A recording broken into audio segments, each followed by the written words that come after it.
Oke, jumpa lagi di Beyond Headline membaca kekuasaan. 21 Mei 2025, Presiden Prabowo Subianto mengeluarkan Peraturan Presiden Nomor 66 Tahun 2025 tentang pelindungan negara terhadap jaksa dan pelaksanaan tugas Kejaksaan Republik Indonesia. Perpres ini sejenis semacam executive order yang sering dikeluarkan oleh Presiden Amerika. Isinya, Presiden memerintahkan jajaran TNI dan Polri untuk memberikan perlindungan kepada kejaksaan. Kejaksaan memang sedang menangani perkara-perkara besar, kasus korupsi besar bernilaian ratusan triliun, kasus timah, kasus Pertamina, dan terakhir adalah kasus Sritek.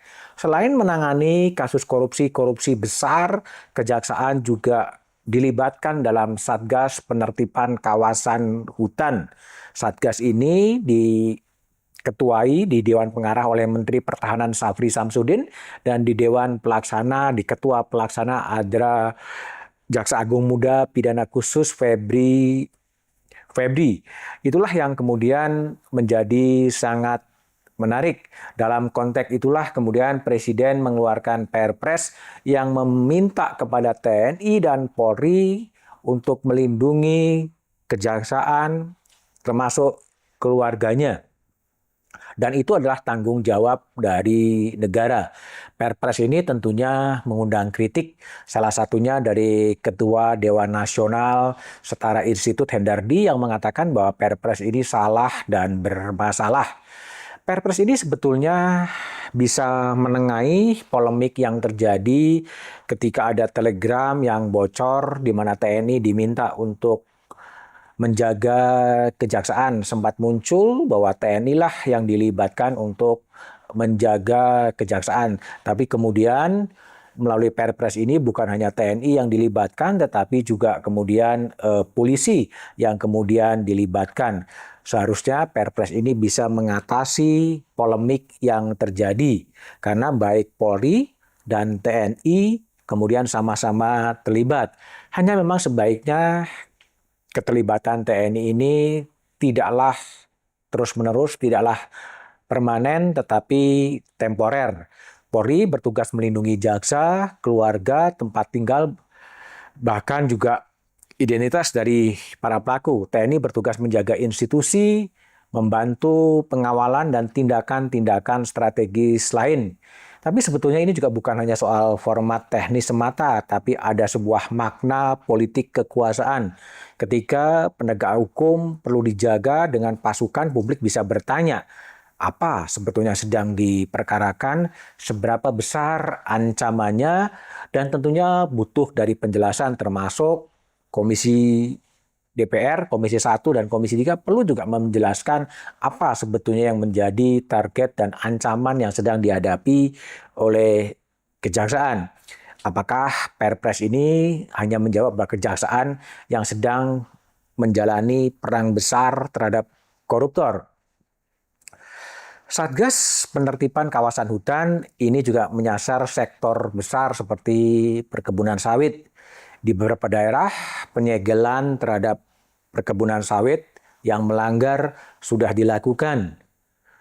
Situasi ini menciptakan ketidakpastian, menimbulkan keresahan bagi pengusaha-pengusaha sawit karena ada rumusan-rumusan yang bisa diperdebatkan, termasuk rumusan soal penguasaan kembali, rumusan soal pemulihan aset, itu bisa menimbulkan kontroversi, termasuk juga denda soal pendekatan pidana, pendekatan perdata, dan pendekatan administratif. Dalam kondisi seperti itu, pelindungan negara sebaiknya tidak boleh mengaburkan kejelasan hukum. Istilah penguasaan kembali dan pemulihan aset harus kemudian dijelaskan secara transparan dan akuntabel. Jika tidak, kekhawatirannya adalah menimbulkan ketidakpastian, penegakan hukum berubah menjadi kekacauan di level bawah. Kita perlu menggarisbawahi bahwa kejaksaan juga Satgas harus bekerja dalam kerangka hukum yang transparan, yang accountable dan proporsional. Negara tentunya tidak boleh mengganti hukum dengan kekuatan, apalagi kekuatan militer, karena itu bisa memunculkan berbagai spekulasi. Yang juga sebenarnya menarik di Perpres ini adalah ketika kejaksaan begitu menyala menangani berbagai kasus-kasus korupsi, dilibatkan dalam berbagai satgas-satgas, justru yang meredup adalah KPK. Lembaga yang lahir dan semangat reformasi kini seperti kehilangan taring dan kehilangan kepercayaan. KPK yang dulu berdiri di luar kekuasaan kini masuk ke dalam kekuasaan, diatur, diawasi, dan dikendalikan oleh kekuatan-kekuatan politik.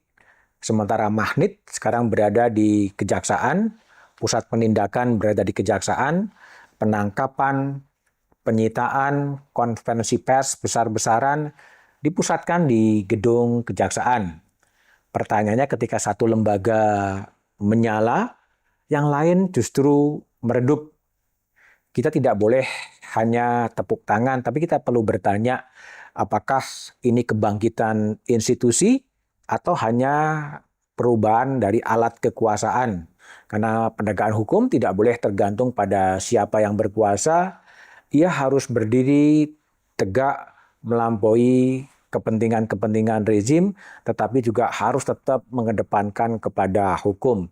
Langkah-langkah untuk memerangi korupsi seperti yang dilakukan oleh kejaksaan tentunya patut didukung, tetapi bagaimana pelaksanaan harus tetap terfokus kepada sistem-sistem hukum yang sudah dibangun.